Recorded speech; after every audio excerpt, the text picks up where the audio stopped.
we are going through a big pandemic. So the COVID-19 has literally taken over the world. And from that perspective, we are just looking how good we can manage COVID-19 from an emergency room perspective. Myself, Dr. Ajit, I'm working in College Medical College as an emergency medicine consultant and head. In this perspective, we will start with a general outlook of what emergency room perspectives are. Greetings from College area and also Emergency Medicine Association, India. COVID has in probably in the last 4 months has affected almost every part of the world. And what we can see is from the current rating, this is WHO data that was available yesterday, is that literally every part of the country is trying to fight the battle of COVID-19. And because of that, we are going through a phase where we want to fight it more effectively. So my session will be covering the introduction, the definition, the ER and COVID perspective, the measures and SOPs, and the infection control practice. As you all know, COVID-19 is a coronavirus. It's a new group of virus that was identified in the mammals and birds in late December 2019. Hence, the term novel corona came in. Earlier, it was called as SARS-CoV-2 because of the severe acute respiratory syndrome corona 2. It is basically an RNA virus. Then it was abbreviated as COVID-19, which stands for Coronavirus Disease 2019. March 2020, WHO had declared it as a pandemic because of its high person-to-person transmission, which is causing serious public health issue.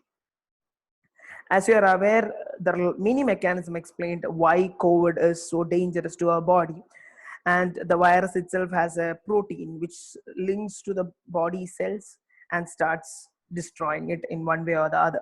I'm not going through the pathophysiology as such to it. There are lots of different strains also explain the type 1, A, B, the C strains. Still, debates are going on which strain is affecting which country. So I'm not going into depth of that too. What is worrying to us is transmission. The mode of transmission of corona is the COVID-19 is basically the droplet transmission. Whether we sneeze or whether we cough, the secretions that is produced, the droplets, that once enters to the person near to us, there's a high chance of transmission. That's one time.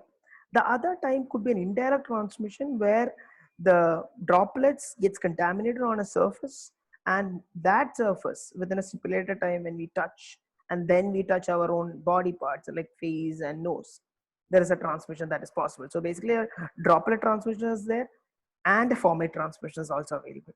Regarding airborne transmission, still debates are going on. There are certain claims that there's not much airborne transmission, but there are certain areas where it is said that airborne transmission also studies have proven.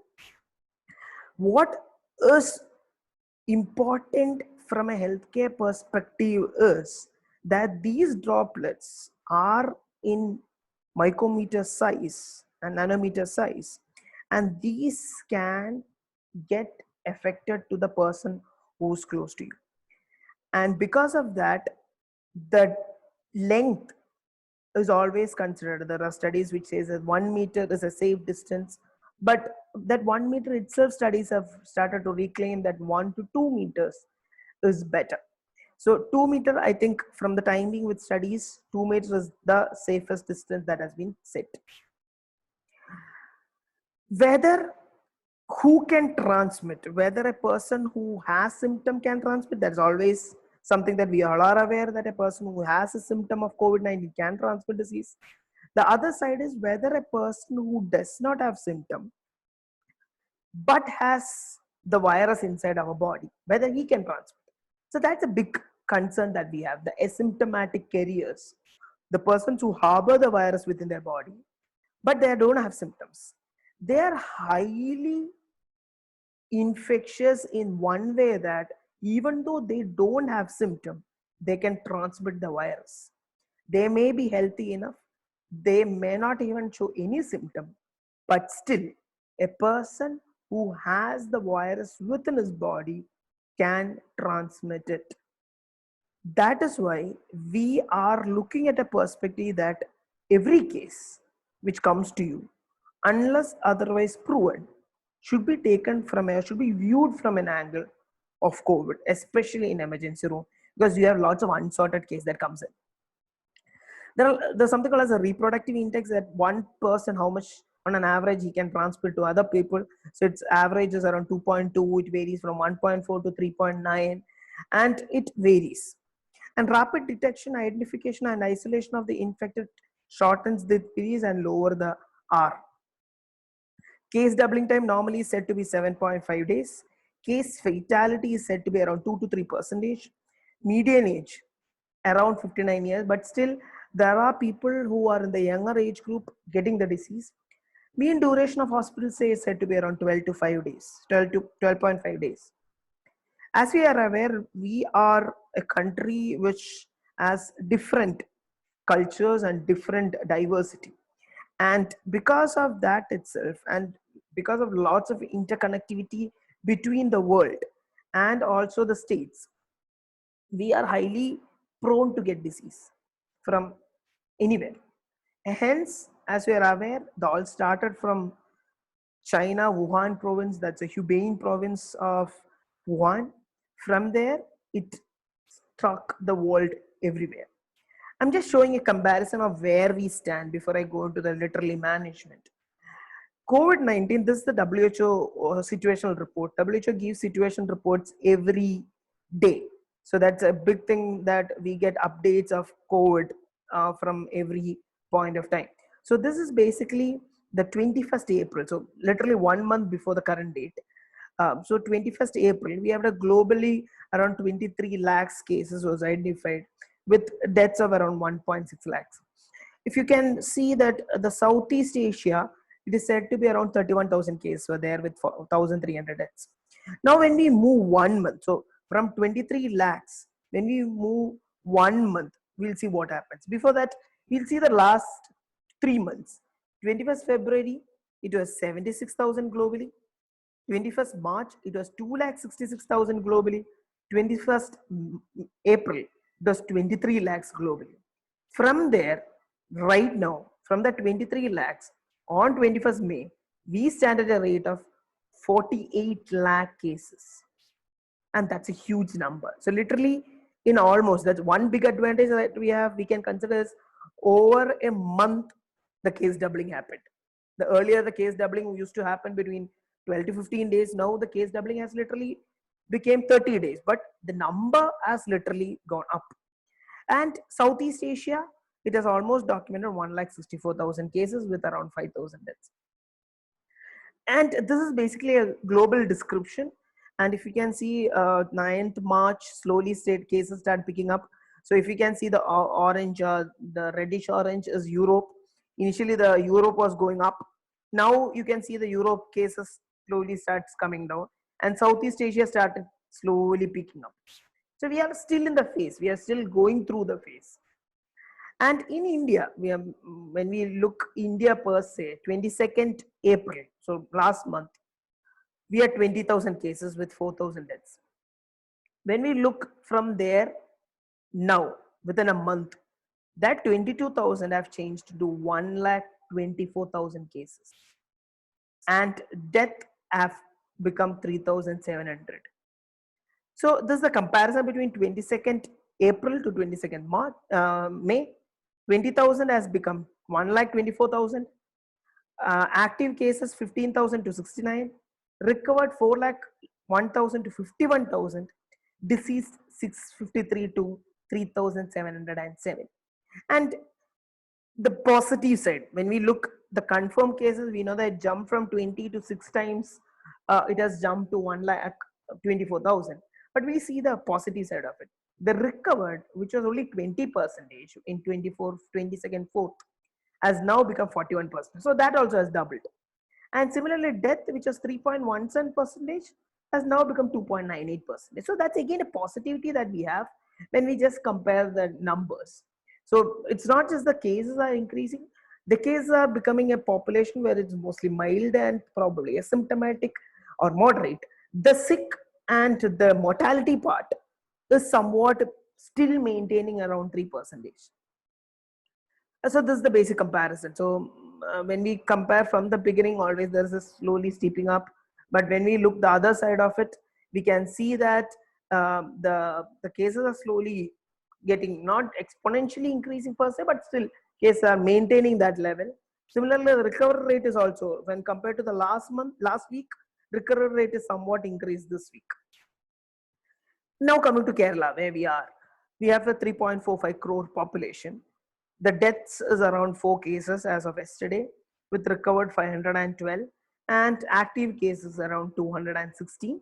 That we can see the active cases is just 29.5%, recovered is 69.9%, and death is 0.5%. So you, with the direction from the central government and through thorough strict manuals conducted by the state government and the health authority and IMA and lots of other organizations, and most of the NGOs, we were able to contain it. That's a big advantage that Kerala is having right now, and it is getting time for us to get prepared. So we are just seeing the iceberg. We are just seeing the tip of the iceberg. Lots of things are hidden to us.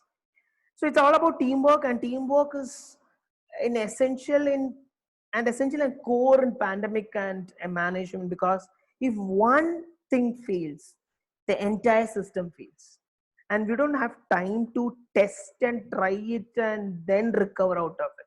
So that phase is over. We already had that time. Now it is time that we act. So that is the most crucial time that we have. So work is dawn to dusk and dusk to dawn. So we have to work continuously. Directions are coming from and guidelines are coming from WHO, Center for Disease Control, Ministry for Health and Family Welfare, Government of India, ICMR, DHS, that is Directorate of Health Service, Kerala, and the state government. So directions are there, and we'll have to stick on to it. As I told, WHO brings about situational report every day, and their guidelines are coming up every day. This Ministry of Health and Family Affairs, Government of India, again, directions are coming from there on a daily basis.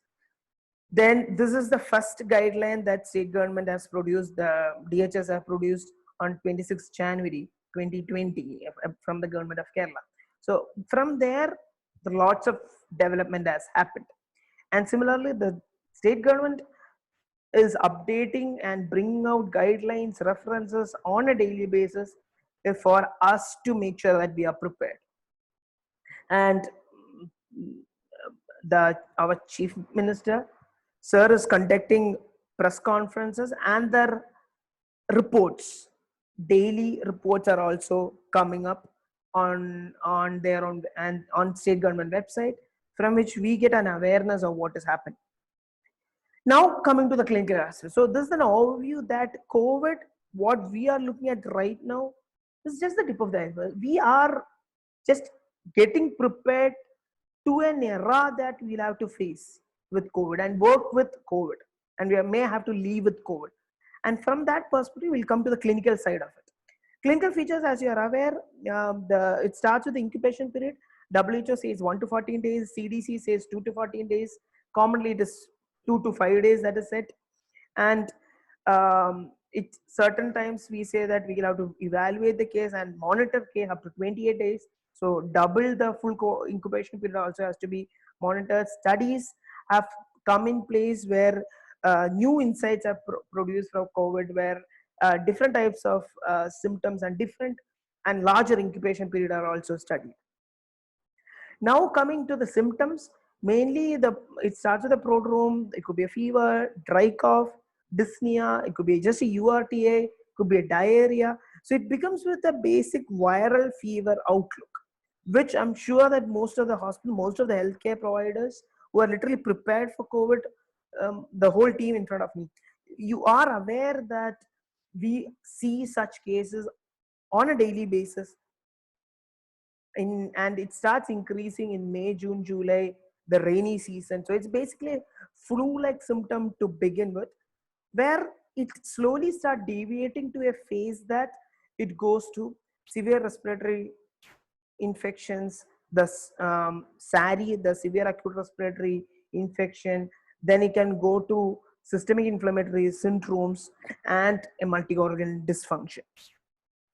So as I told, symptoms is common symptoms, and patient may come with non-specific symptoms also. Warning signs are always difficulty breathing or shortness of breath, persistent chest pain or pressure in the chest, altered mental status or confusion, and bluish discoloration of cyanosis. So anything that goes to the other side of the spectrum, where you're going to a severe side, we are going to get the warning sign. So it's our responsibility to pick it up early and intervene. And 80%, as you are aware that 80% goes asymptomatic. 1 out of the 6 patient is literally become COVID in a very serious way. The older patients, that is our concern. Biggest concern is older people with underlying medical condition, they can worsen. So that's why the concept of reverse quarantine has come in place. Vulnerable population is older people, chronic disease, people with chronic disease and immunocompromised, old age homes catering larger vulnerable population, and overcrowded, and also the pediatric age group. High risk, again, what you can pick it up from ER is the hypoxia. That is anything that is less than 93% on room air. That's a warning sign that you can click and pick it up. And there is a concept called as exertional hypoxia and resting hypoxia, where your person is resting, you check the saturation, maybe the saturation is within normal limit. The person I'm literally walked and come to your ER and you check the saturation. So there is a small 2 minutes or 3 minutes walk, and then you check the saturation and you're seeing almost 3% drop in saturation. So that is an exertional hypoxia, and that's an early clue that the person can go or can worsen. Then tachycardia, tachypnea, hypotension, and altered mental status. All these are our clues. The large group that is infected and becoming mild symptoms or asymptomatic is a large population. Symptomatic is again a smaller population. Requiring hospitalization becomes again a small population, around 5% maybe. And death and mortality and ICU, again the small crux out of it. This is the state government guideline on the categorization of symptoms, ABC, and categorization of features. That is ABC categories. A is just the mild symptoms. B is moderate symptoms with or mild symptoms with comorbidities. Then C is severe symptoms with breathlessness, chest pain, drowsiness, hypoxia, hemoptysis, and cyanosis. Things, as I told earlier, one thing that you have to know and remember is there is a category called as a symptomatic area. That's something that we have to be very, very careful. The second thing is the SARI, the severe acute respiratory infections. Anything that comes in this time, you should be careful. And suspected cases are cases which fits the clinical definition. Maybe they had a travel history, again having a clinical feature, and those comes under the suspected category. All confirmed cases with testing, that is the laboratory tested positive cases, comes under the confirmed category. How do you confirm it? So the testing is gold standard is RT-PCR, and that stands as a gold standard. ICMR, as yesterday 22nd May, that has tested 27 lakhs 19,000 cases, out of which we have around 1 lakh 13 around cases positive. And yesterday, in that one day, 24 hours, they tested around 1 lakh cases. So testing is right now happening. This is a 18.5 guideline on whom can be tested. All symptomatic in ILI patients can be symptom with history of travel can be tested. All patients with a contact with a confirmed case should be tested. All symptomatic healthcare workers involved in containment zone and mitigation areas could be tested. SARI patients could be tested. Asymptomatic direct high risk contacts between 5 to 10 days can be tested. And all hospitalized who develop ILI symptoms, all symptomatic ILI from hotspots and containment zones can be tested. All returnees and migrants within the 7 days with symptoms should be tested. And no emergency procedure should be delayed. That's one thing that you have to be very, very careful. If we are planning for any emergency procedures, let it be an intubation, let it be an ICD placement, let it be even a delivery, if you are playing with the life of the patient or you want to step in right now, you may not have the test result with you. Go with full PPE. Make sure you stick to the infection control protocol. Make sure that you adhere to your system and alert your team that we had such a case, we went without a testing and we went with a full PP, and then an isolation protocol has to be also there. And that is something that we have to be very careful, especially in emergency and also unplanned cases. ICMR has now brought in a guideline on CBNAT, that is cartridge-based nucleic acid amplification testing. Again, it's an PCR-based testing where from the RT-PCR they moved it to a cartridge-based. Both are said to be confirmatory, but still their work is also going on. Now coming to the per se the emergency room management. When it comes to an emergency room management, as I told earlier, emergency room is a place every time you are playing with an unplanned case, an unsorted case, an uncategorized case, and mostly an undiagnosed case. So when you have such an entity in front of you, make sure that you take steps in all proper way to fight it out, to stabilize the patient, to manage the patient. And how do you go about it? So the protocol is set in place for mainly three things. One is for patient benefit, to identify and treat the patient in the best possible way. Second is to protect the healthcare workers and your team. And third is we has a social responsibility to limit the spread of the infection. So these three has to be adhered. So emergency room protocol doesn't mean just about treatment. It means, and it begins with standard precautions, screening and demarcation of cases, triaging areas, treatment protocols, airway assistance and intubation, emergency surgery, emergency radiology, prenatal, and also always do mock drills to confirm it. Standard precautions, I'm sure that every institution has established the standard precautions like hand hygiene with infection control protocols, safety injection practices, PP, cross ventilation of all the rooms that you are managing the cases with, like ER or screening area should have proper cross ventilation. Respiratory etiquette should be followed. Biomedical waste management and linen management. Again, a source which should be taken with high precaution should also be thought about. And alert boards and announcements should go whenever needed. So this is a basic crux about standard precaution. And you have to adhere whatever PPE that you do. You have to, as an healthcare provider, we all have to adhere to the hand hygiene and infection control protocols, the safety injection practices, the per PP, how to don it and how to doff it. So these are a must. The steps in hand washing and hand hygiene, and the areas when and where we have to do the hand hygiene already been there, and I'm sure that infection control team across the institutions and the whole hospital doctors and everywhere is adhering to it. PPE usage, again something that we all have to adhere to. And how do you, it's not just the N95 alone, it's about the system that we have to have in place. And PPE is mostly a long sleeved gown, a cap, goggles, face shield or a hood, gloves, probably you should have double gloves minimum, N95 mask and shoe cover. So this is the set of PPE that you have to stick on to. And it is not easy to wear PPE. And everyone who wears a PPE, we have to respect them from all way possible. And we have to support them in all way possible, because it is not easy. It's not just easy to wear and easy to doff. It's the post doffing itself, what we are going through or what the person who's wearing a PPE is going through is different. During the time that they are wearing is different. And especially there can be chances of clouding.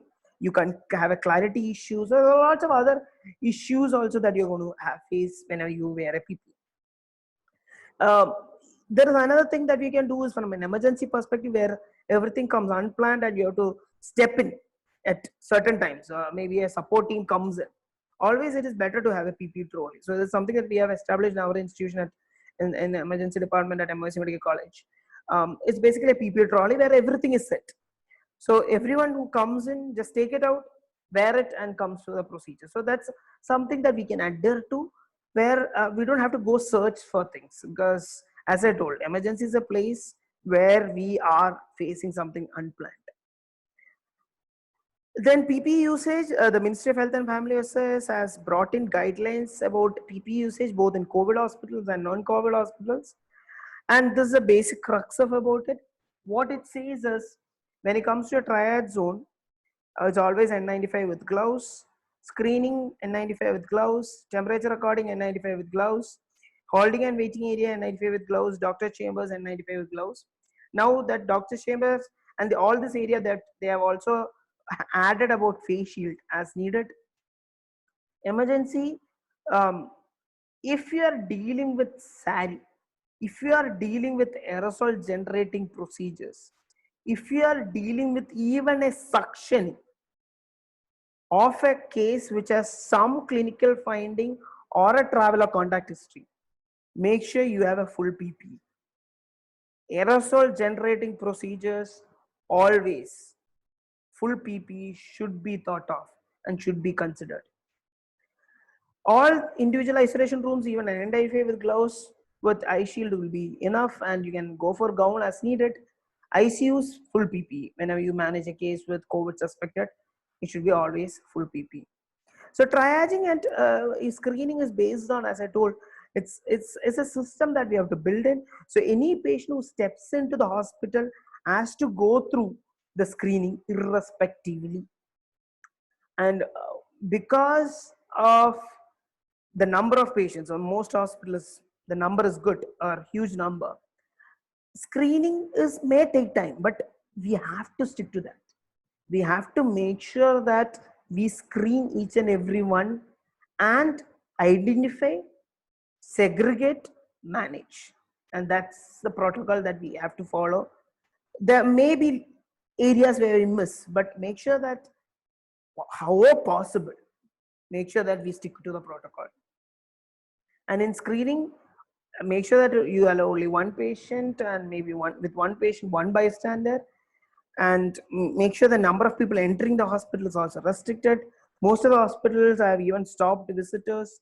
Certain hospitals are only allowing one patient alone if they are stable enough to go to OP. Certain hospitals, one patient to one bystander. So it depends on the hospital to hospital protocol, but make sure that you screen and record everything as much as possible.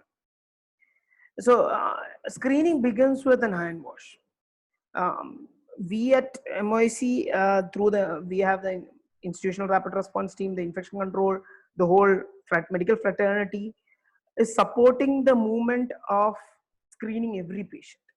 So both in emergency and in OPD, we have an hand wash facilities provided where every patient has to wash their hand and then only step into the screening area.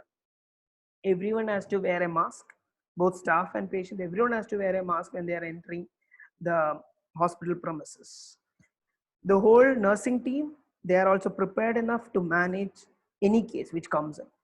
So screening starts with the thermal screening both in OPD and ER. So it starts with the thermal scanning, and then it's a whole team process. As I told earlier, it's a team process that we are going through. It's not just one man's job.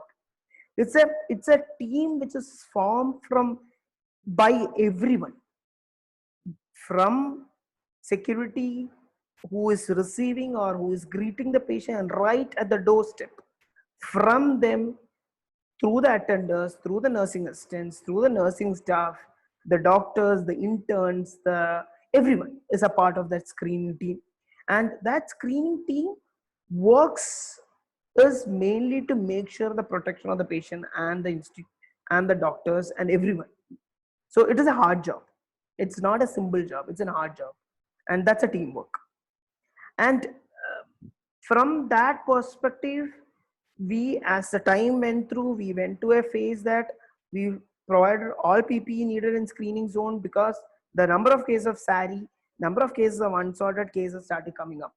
So The whole screening is done for patients, where even if whenever they enter the ER, whenever they enter the OP, that screening process has to be continued. Key measures, as I told, screening, triaging, isolation ward, infection control, database building, treatment protocol, PPE usage, single entry for everyone, single entry for the staff. So this is a system that we can have. So as right now we have told the screen. Now the screening, how it goes forward. Screening is mainly based on three things. From our perspective, from whatever guidelines that we have, it's mainly three things. One is always the symptom. So any patient who had an fever with fever, cough, breathing difficulty, so anything upper respiratory or lower respiratory or a diarrhea, that's one category. So symptoms. The other category is contact. Any person who comes with any of the suspected symptoms or even asymptomatic for some other illness, some other care, they're coming in, but they had a contact with a suspected or a confirmed case, or had contact with someone in home quarantine, they come under the contact history. Travel history, from our institution protocol, we go through all the international travels, all interstate travels, interdistrict, basically the red zones, the hotspots or the current containment zones in the last 28 days. So it's basically the travel, contact, and the symptoms. We have to stick to these three for screening the persons. So any of this positive, any such patient who comes to the ER or OPD, if nothing is fitting in, they go to a routine OPD or routine ER.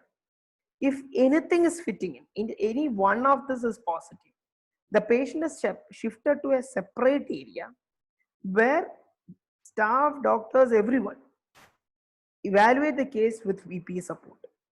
And that area is marked as a secondary triage zone.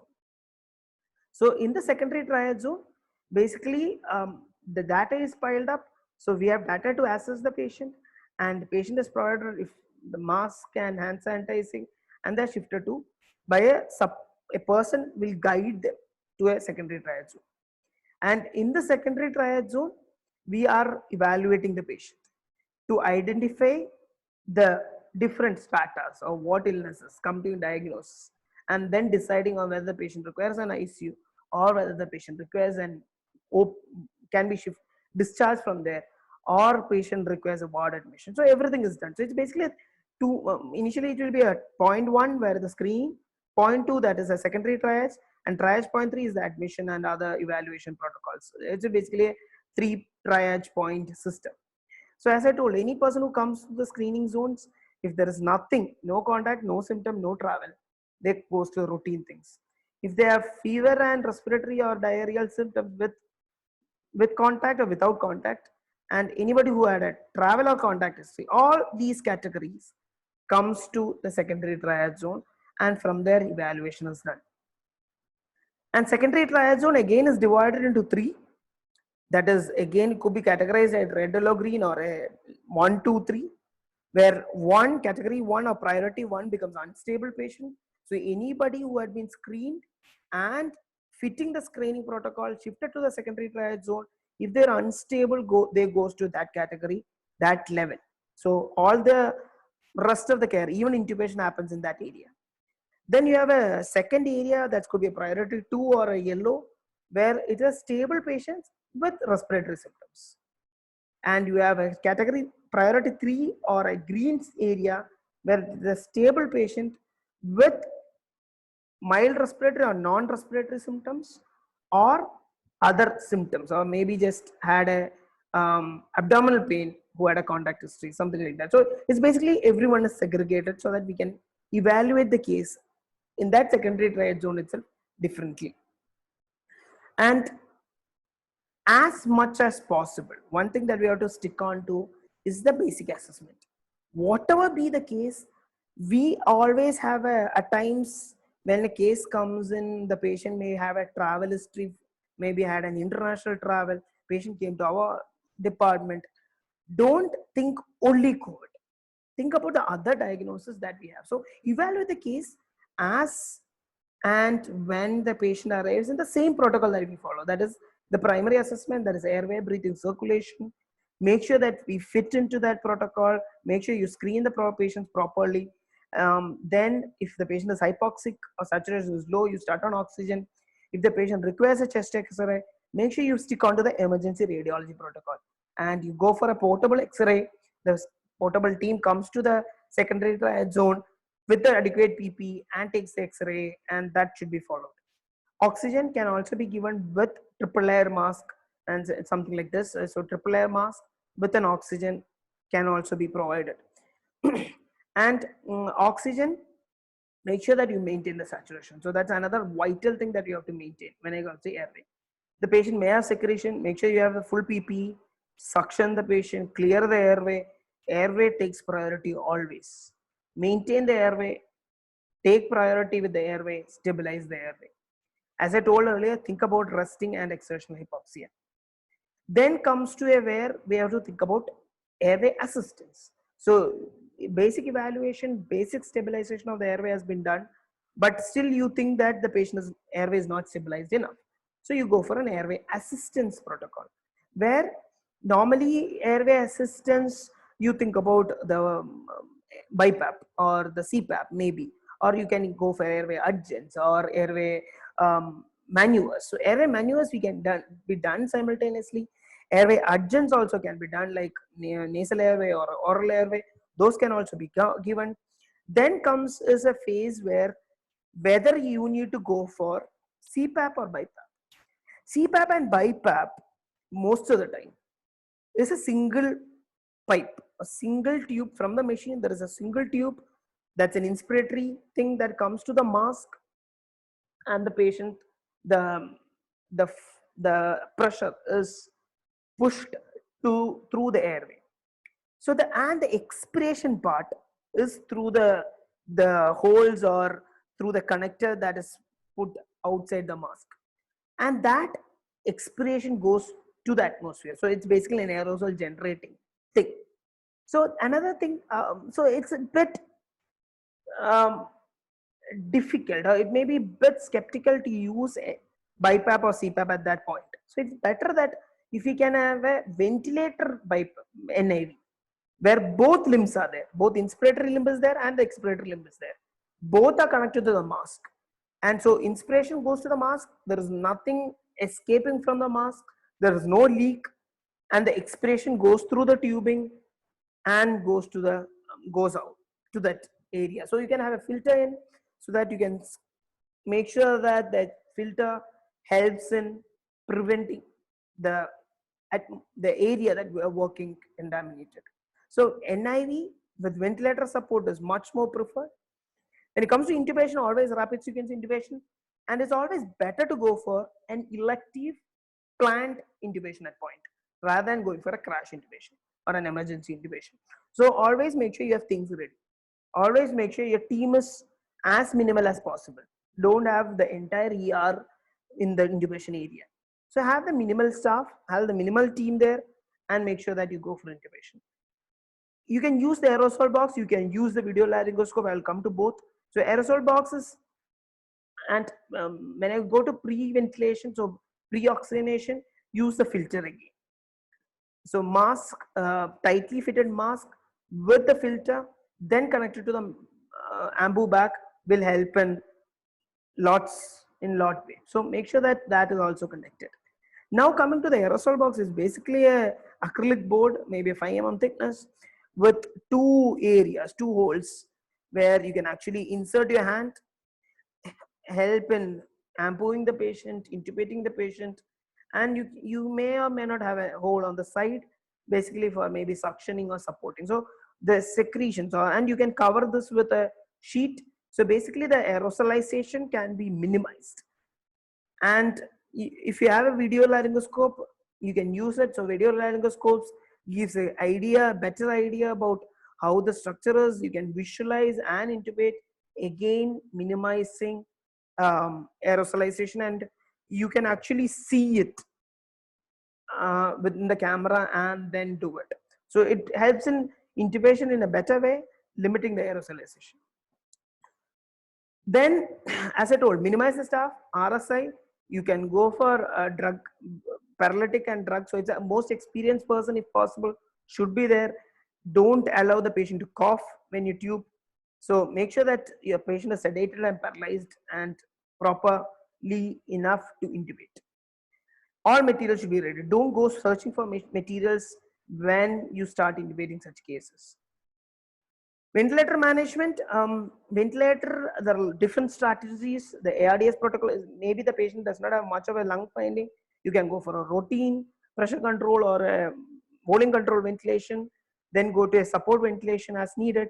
Or the patient, if there goes to an ARDS, there's a protocol, ARDS net or ARDS protocol is there, where you can go for high PEEP, low FiO2 strategy, or high FiO2, low PEEP strategy. So whatever ultimately our target is, make sure that oxygenation is there, and make sure you may go for recruitment maneuvers to open up the alveolus. So that is also important. When it comes to circulation, so we have completed the A and B part.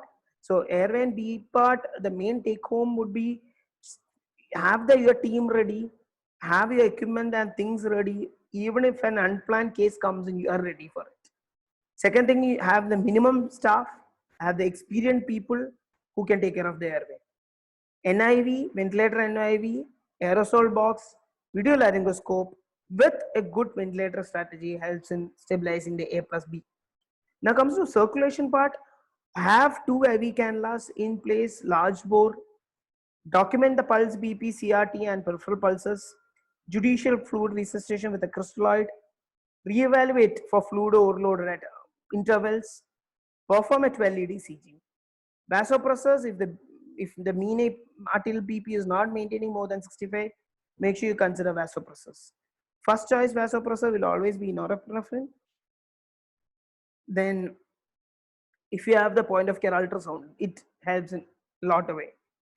It helps us to identify whether the patient is having B lines or whether the inferior vena cava is collapsed. So all this can be seen and done and evaluated with the probe. It also helps us to identify the status of the heart. So everything can be seen and done with a point of care ultrasound. Lab, always make sure the lab as required is sent, and the sample has to be double zip packed and labeled so that lab people also identify, okay, this label, for example, if an orange sticker. So any case with an orange sticker, be cautious. So that much you can make sure. And if you're planning for a COVID sampling, make sure that you have a full PP in place. Make sure it could be a nasopharyngeal swab or an oropharyngeal swab, or it could be a bronchoalveolar lavage. So full PP, make sure that you do procedure with maybe one assistant at the max. Do the swabbing, so it's not the routine nasal cotton swab. So it's basically a different material for viral sampling. So you take the swab, you keep it in you get a test tube sort of thing with a viral transport medium. You keep it inside the test tube, cut the upper part of, whatever is elongated part is cut it off, and then you tightly seal the bottle. So basically the swabbed part will be inside the VTM, and then keep it in a double zipped pack. Make sure you label it, then, and even the test tube has to be properly labeled, and you have to make sure that you have packed it, maintain a 4°C temperature, and in a thermocol box you can plan about transporting that, and with all the proper labeling as required. So whenever you are dealing with respiratory samples, be extra careful. Then other things, as I told earlier, in ER perspective, don't think only COVID. A COVID patient can have an MI. COVID patient, suspected COVID patient can even have a stroke. Suspected COVID patient can even have an appendicitis. They can even have a dialysis required, or may go for an AKI, or maybe a CKD patient. So the different dimensions also have to be thought of. These patients may require an emergency surgery. These patients may require an emergency radiology procedures, and these patients may also be a primey or a mother who's carrying her fetus. So basically, we are thinking about a prenatal area also. So waste disposal, so whatever you have doffed off and whatever material could be, whatever it is. This has to be followed with the basic biomedical waste management rule. These has to be the 1% sodium hypochlorite has to be sprayed over it. Double bagging of the waste. It could be, if it is yellow or red, whatever it is, you have to do a double bagging. Transportation, if it is a COVID suspected or confirmed, has to be labeled on that double bagging. Transportation should be in a closed trolley as much as possible from the point of generation direct to the treatment plant. Whoever is carrying it should be aware that, okay, I'm carrying such a thing, and their basic PP has to be there. And make sure that these goes for the protocolized biomedical waste management, incineration or autoclave, whatever it is.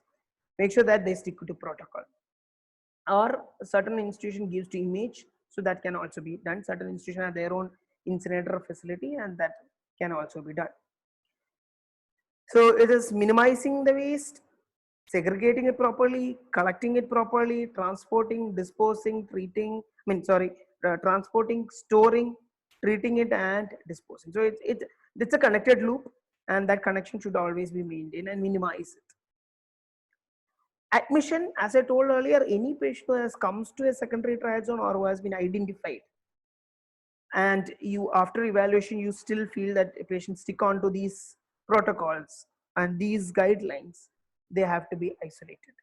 And the isolation could be a ward isolation. It's always, it is best to have a single room with bathroom attached, and it could be an ICU isolation. And it could always better to have a single ward with single rooms in it. So for such cases, similarly an ICU for it. And the staffs there knows that the patients are either a probable case or a suspected case, and make sure that they wear the adequate PPE. Once they set the sample and the patient comes confirmed, you may have to shift the patient to a completely isolated zone with all precautions, and that's a different area where we have to manage. And now coming to emergency surgery protocols, um, as I told earlier, if any suspected case or a probable case comes in and you have to do an emergency surgery without any other testing has already been done or nothing has been done, you have to go for a complete PPE, do the procedures, try using discardable linens and discardable materials as much as possible, and these are discarded post the procedures.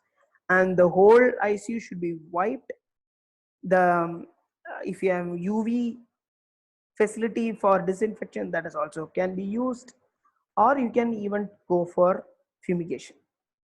So basically that area has to be disinfected before the next case is taken. OBG neonate, again, it's an area that we have to be extra careful. So any patient who comes in, make sure that if it is emergency, you go for with full PPE.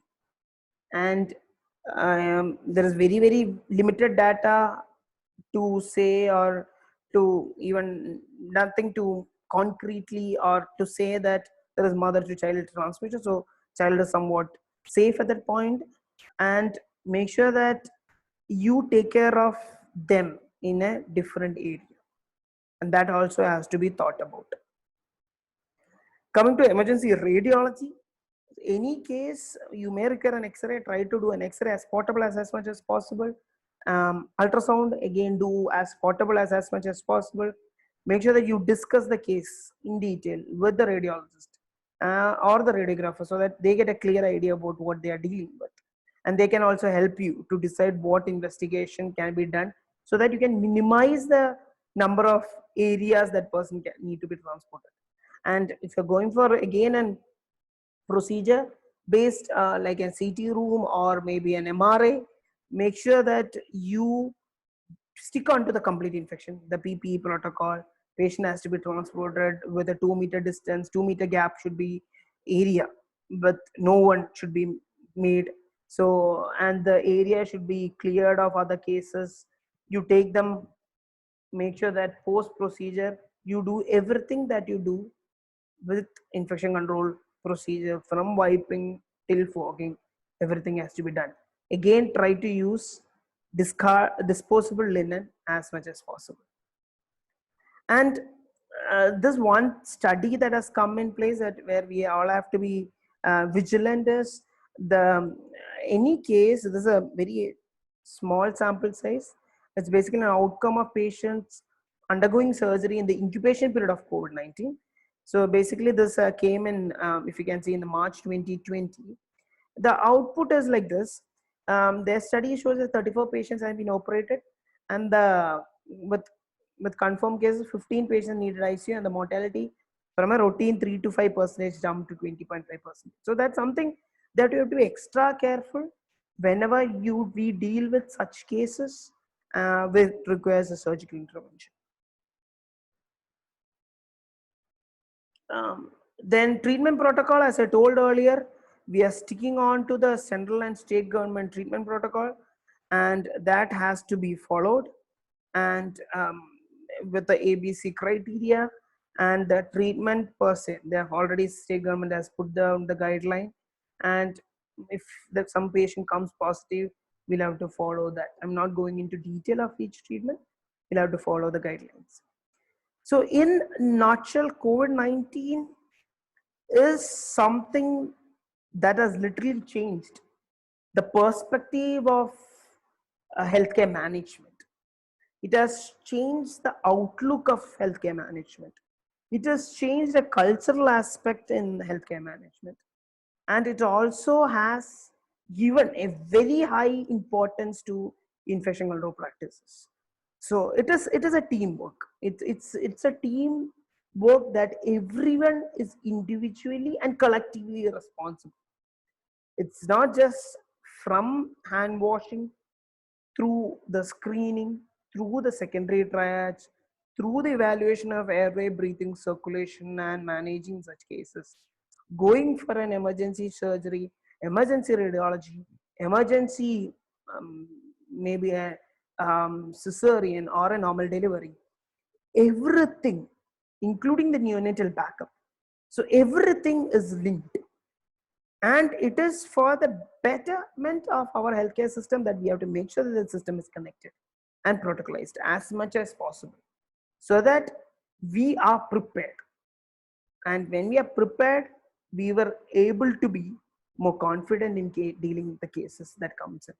So as our responsibility to conclude the whole thing, our responsibility as healthcare provider is to make sure that we are prepared, we are protected, and we are protecting our patients who comes in to our system, and we provide the best care possible to them with all the precautions that we take. And it is, the corona has literally destroyed, as my opening sentence was, corona has literally changed the world. But lots of strategy, including the lockdown, including the state government directions, including the healthcare authorities direction, including the IMA work, including the both private and the government hospitals work. There are lots of other departments in government sectors, lots of other departments in private sector, lots of departments in the NGO groups, the PPE, everyone. So it's a collective work which has made sure that we are actually able to fight the COVID-19.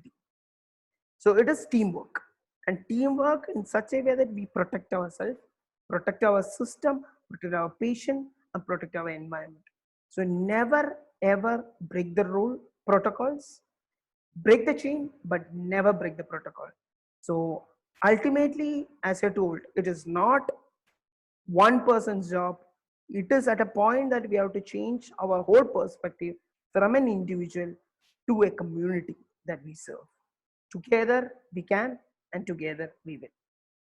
With that, I conclude. If there is any questions, I can take, and if there is anything to clarify also, I can take.